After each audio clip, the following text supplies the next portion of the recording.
नमस्कार friends, planet hub channel में आप सभी का फिर से हार्दिक स्वागत है।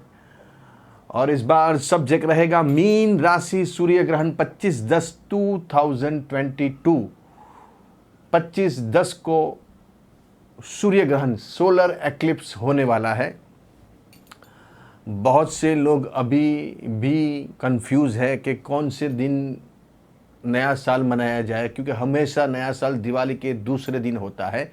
लेकिन इस बार ग्रहण है, आंशिक ग्रहण माना गया है।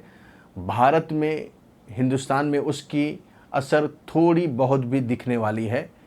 तो ये करीबन 4:30 से लेकर शाम को 5:30 बजे तक, 1 घंटा और 14 मिनट तक का, मतलब 5:45 तक वो समाप्त हो जाएगा सूर्य ग्रहण, सोलर एक्लिप्स। तब तक उसका पालन करना है। तो ये मीन राशि वाले को कैसा रहेगा ये जो सूर्य ग्रहण का जो इफ़ेक्ट है, क्योंकि ग्रहण जब भी आता है तो सूर्य के ऊपर ग्रहण लग जाता है। ब्रह्मांड का सबसे बड़ा ग्रह राजा, जो सभी ग्रह को उत्पन्न किया है जिन्होंने, वो सूर्य नारायण को भी ग्रहण लगता है। तो जब इनको ग्रहण लगता है तो सभी राशियों को उसकी असर होती है। जब इतने लाखों करोड़ों किलोमीटर दूर से सूर्य ग्रहण के ऊपर भी, जब सूर्य नारायण के ऊपर भी जब ग्रहण लगता है तो वो मनुष्य जीवों पर भी उनकी असर देखने को मिलती है। साल का दूसरा ग्रहण है और लास्ट ग्रहण है। तो ये ग्रहण एक्लिप्स मीन राशि वालों को क्या फल देगा। गुरु के घर की राशि है मीन राशि, और राशि जिस दिन है, मतलब चंद्र जिस दिन बैठा है, 2.25 दिन चंद्र एक राशि में रहता है, उस दिन तुला राशि में चंद्र बैठा है। जब भी सूर्य चंद्र इकट्ठा होता है वो दिन अमावस्या गिनी जाती है, और अमावस्या के दिन ये सूर्य ग्रहण है। अमावस्या का मतलब होता है चंद्र, पृथ्वी और सूर्य के बीच में चंद्र है, और पृथ्वी का ही उपग्रह चंद्र को माना गया है। और जब भी सूर्य जब अपनी किरणें पृथ्वी के ऊपर छोड़ते हैं, तब बीच में कभी कभार चंद्र अपनी रेखाओं को छेदते हैं। चंद्र बीच में आके वो एक रेखा बनाते हैं, और वो रेखा से सूर्य के ऊपर एक प्रकाश आ जाता है, एक अंधेरा छा जाता है, जिससे सूर्य ग्रह का निर्माण होता है। तो यहाँ ग्रहण लगता है, तो ग्रहण लगने के बाद सब राशियों के उसकी इफेक्ट होती है। तो यहाँ मीन राशि, तो मीन राशि के लिए कैसा रहेगा। ये तुला राशि में चंद्र, अभी देखिए जिस दिन आपका ग्रहण है उस दिन 4 प्लैनेट्स आपके ऑलरेडी बैठे हुए हैं, और उस दिन चंद्र भी वहाँ आएंगे। 5वां ग्रह, 5 ग्रह आपके अष्टम स्थान में बैठेंगे, और सामने राहु बैठा हुआ है। तो यहाँ मीन राशि वालों के लिए, गुरु के घर की राशि है, 2 पॉसिबिलिटी बन सकती है। 2 पॉसिबिलिटी बन सकती है, या ये ग्रहण से आपको बहुत बड़ा बल्क में फ़ायदा भी हो सकता है, या ये ग्रहण से आपको थोड़ा नुकसान भी पहुंच सकता है। तो थोड़ा नुकसान क्या हो सकता है? थोड़ा नुकसान ये हो सकता है कि आपको कौटुंबिक कोई वाद विवाद, झगड़ा जो लंबे टाइम पहले लोग भूल गए हैं, वो झगड़ा चालू हो सकता है। या फिर आपके ससुराल से, या ससुराल में कोई प्रॉब्लम हो सकती है, जिसमें आपको भी सोच समझ के इन्वॉल्व होना पड़ेगा। अगर कुछ वहाँ प्रॉब्लम है तो आपको अंदर डायरेक्ट से इन्वॉल्वमेंट नहीं करना है, क्योंकि वहाँ अगर आप इन्वॉल्वमेंट करने गए तो यहाँ आपको नुकसान पहुँच सकता है। गाड़ी, वाहन, व्हीकल्स चला में आपको थोड़ी तकेदारी रखनी पड़ेगी, सावचेती रखनी पड़ेगी। कहीं ना कहीं आपकी गाड़ी को कुछ लग सकता है, आप गिर सकते हो, आपको लग सकती है। तो ये एक प्रॉब्लम हो सकती है। कौटुंबिक समस्या हो सकती है। थोड़े जो व्यक्ति पर्सन बैंक से रिलेटेड काम से जुड़े हुए हैं, तो उनको उसमें थोड़ी समस्या दिख सकती है। कोई बड़ा धन का आपका घाटा हो सकता है, बहुत बड़ी लॉस भी जा सकती है, और बहुत बड़ा फ़ायदा भी हो सकता है। दोनों पॉसिबिलिटी है, मैंने आपको दोनों चीज़ बताई है। तो यहाँ एकदम से कोई बड़ा फ़ायदा हो जाना, और एकदम से कोई बड़ा नुकसान हो जाना। धन से लगती, रुपयों से लगती चीज़ों के अंदर थोड़ा आपको काबजी वहाँ रखनी पड़ेगी, क्योंकि वहाँ आपकी कुंडली में, जैसे मैंने बताया, 5 ग्रह अष्टम स्थान में चलेंगे। 5 ग्रह अष्टम स्थान में ऑलरेडी मैंने आपको वीडियो बनाया हुआ है फलादेश के अंदर कि जब भी 5 ग्रह अष्टम स्थान में चलते तो व्यक्ति को अचानक से कोई बड़ा धन लाभ, कोई बड़ा पैसा मिल सकता है, अकस्माती पैसा मिल सकता है, लॉटरी लग सकती है, विल वारसा मिल सकता है, कोई ज़मीन मकान शेयर सट्टे से, वायदा बाजार से कोई बड़ी काम सेट हो सकता है, बड़ा पैसा धन लाभ आपको यहाँ बन सकता है।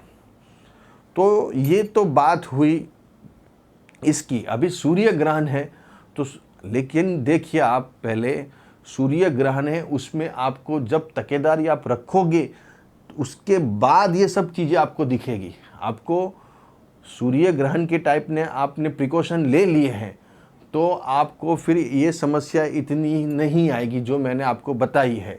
उल्टा से आपको उसके अंदर फ़ायदा दिख सकता है, जो मैंने ऑलरेडी बोला कि 2 चीज़ें बन सकती है, या फ़ायदा होगा या नुकसान हो सकता है। तो सूर्य ग्रहण के टाइम में आपको क्या करना है, सबसे पहले जो 4:30 बजे से 5:30 बजे तक का टाइम है, करीबन 1 घंटा, पौने 6 बजे तक पकड़ लीजिए, उसमें आपको खाली भगवान का नाम लेना है। घर में बैठ के या कहीं देर भी आप बैठे हो तो वहाँ लेके कुछ भी नहीं करना है, भगवान का नाम लेना है।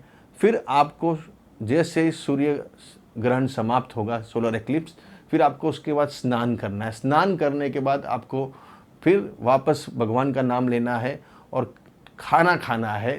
जो पहले बनाया हुआ खाना है वो नहीं खाना है, उसके बाद आप खाना बनाइए वो खाइए। अगर पहले बनाया खाना हुआ खाने की आपको ऐसी सिचुएशन बन गई है तो उसके अंदर तुलसी के पत्ते डाल के खाना खाइए, क्योंकि ग्रहण के समय या ग्रहण के पहले जो खाना बना हुआ है उसको दोष लग जाता है, क्योंकि सूर्य की जो किरणें हैं वो पृथ्वी के ऊपर गिर रही है और पृथ्वी की सभी चीज़ों के ऊपर उसकी किरणें गिरी हुई है। वो शापित किरणें हैं, क्योंकि वो जो ग्रहण है वो राहु और केतु का दोष है।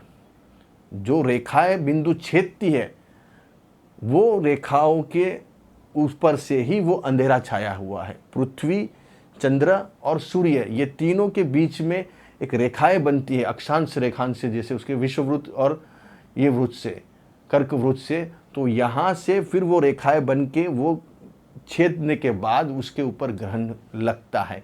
तो वो जो रेखाएं छेदी है उसका आकाश में आपको राहु केतु कहीं दिखेंगे नहीं, लेकिन ये जो रेखाएं जो छेदती है वो रेखाओं को ही राहु केतु का नाम दिया गया है। मतलब वो एक अंधेरा छाता है और एक प्रकाश आंधर। जैसे आपके जीवन में राहु केतु का प्रभाव जब चलेगा तब आपके जीवन में सब अंधेरा छाया जाएगा, अपना साया भी साथ छोड़ देता है अंधेरे में। आप कहावत है कि अंधेरे में अपना साया भी साथ छोड़ देता है।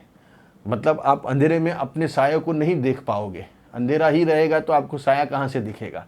इसलिए ये जो दोनों राहु केतु जो रेखाएं हैं वो आपके मतलब उसके ऊपर अंधेरा डालते हैं, और वो अंधेरा आने से उसकी जो किरणें, अंधेरे वाली जो किरणें अपने अनाज के ऊपर, खाने के ऊपर जो गिरी है उससे, और वो खाना खाते ही अपने दूषित होते हैं। जब वो खाना खाते हैं और वो खाने से अपने खून बनता है, और वो खून बनते ही फिर अपने को सब चीज़ें, डिजीज़ वगैरह ये सब चीज़ें होनी चालू हो जाती है। तो ये सब पूरा जो एस्ट्रोलॉजिकली, ज्योतिषी, ये सब चीज़ों का होने के बाद ये सब चीज़ें बनाई गई है। मतलब उसका रिसर्च किया गया बाकायदा, कोई ऐसे बात हवा में नहीं है। तो इसका पूरा रिसर्च करने के बाद, उसका मनोचिंतन करने के बाद ऋषि मुनियों ने ये चीज़ को खोज निकाला है। आपको क्या करना है, 1 घंटा आपको खाना नहीं है, कुछ भी नहीं करना है। जैसे ये समाप्त होगा ग्रहण, उसके बाद आपको स्नान करना है। स्नान करने के बाद स्वच्छ कपड़े पहन के वापस से थोड़ा भगवान का नाम लेना है, और लेने के बाद आपको जो भी खाना है वो खाना है। उसके बाद आपको दूसरे दिन, तीसरे दिन या उस दिन आपको जब भी 2-4 दिन के अंदर समय मिले तो आपको पीली चीज़ों का दान करना है। 5 पीली चीज़ों का दान करना है। जैसे 5 केला आपको किसी ने, आपने खिला दिया किसी को, या 5 समोसे खिला दिए, या 5 जलेबी खिला दी, या 5 आपने कोई वड़े खिला दिए आलू के। तो ये पीली चीज़ों का आपको दान करना है। और ख़ास करके जो 5 बच्चे हैं, लिटिल बॉय, उसको आपको कुछ न कुछ खाना खिलाए। जैसे आपके घर में या अड़ोस पड़ोस में है या बाहर है, उसको आप चॉकलेट खिला दीजिए, या केक खिला दीजिए, या बिस्कुट खिला दीजिए, या आपने जो मैंने जो बताया आपको वड़े वगैरह कुछ भी खिला दीजिए। वो दान अब बच्चों को करो तो भी बेस्ट है, या दूसरों को करो, लेकिन बच्चों को एडिशनल करना है। ये तो जो आपको 5 चीज़ें आपको देनी है वो अलग है, वो आप बूढ़े बुज़ुर्ग बच्चे किसी को भी खिला सकते हैं। लेकिन एडिशनल जो मैंने आपको बताया 5 बच्चे, लिटल छोटे बच्चे, ज़्यादातर बने तो उनको चॉकलेट है, कैडबरी से ऐसी चीज़ें खिलाइए तो ज़्यादा आपके ये फिर आपको दोष इतना नहीं लगेगा, क्योंकि ग्रहण की होने के बाद उसकी इफ़ेक्ट बाद में मिलती है।